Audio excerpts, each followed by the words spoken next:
అదే నమస్కారం. ఈరోజు మన సొసైటీలో ఎండలు ఏ రేంజ్లో ఉన్నాయంటే భయంకరంగా ఉన్నాయి. ఎంత భయంకరంగా ఉన్నాయంటే ఎండలు, ఉదయం పూట వాకింగ్కి వెళ్ళినప్పుడు కూడా అకస్మాత్తుగా గుండెలు చనిపోతున్నారు కొంతమంది. మధ్యాహ్నం కూడా అసలు బయటికి రావట్లేదు. ఈవినింగ్ వడదెబ్బ వెళ్ళిపోయి కొంతమంది చనిపోతున్నారు.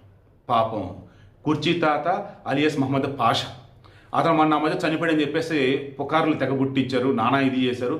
చివరికి ఆయన క్లారిటీ ఇచ్చాడు. మరి నేను బతికే ఉన్నాను రా, ఎవర్రా మీరు వార్తలు ఇచ్చేదని. పాపం ఈరోజు కృష్ణకాంత్ పార్కు, మన యూసఫ్ గూడ దగ్గర ఉంటుంది కృష్ణకాంత్ పార్కు. పాపం మనిషి మార్నింగ్ వాకింగ్ వెళ్ళిన సందర్భంలో చనిపోయారట. కుర్చీ తాతగా ఫేమస్ అయ్యాడు. ఆ కుర్చీ మడత పెట్టిన డైలాగ్తో ఫేమస్ అయ్యాడు.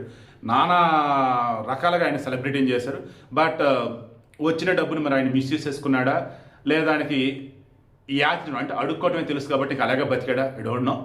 మొత్తానికి పాపం వయసు 60 సంవత్సరాలు, సమ్మర్ ఎఫెక్ట్, పాపం మార్నింగ్ వాకింగ్ చేస్తూ పాపం చనిపోయాడు. ఆయన ఆత్మకు శాంతి. ఈ వీడియోలో నేను చెప్పదలుచుకుంది ఎండాకాలం జాగ్రత్త.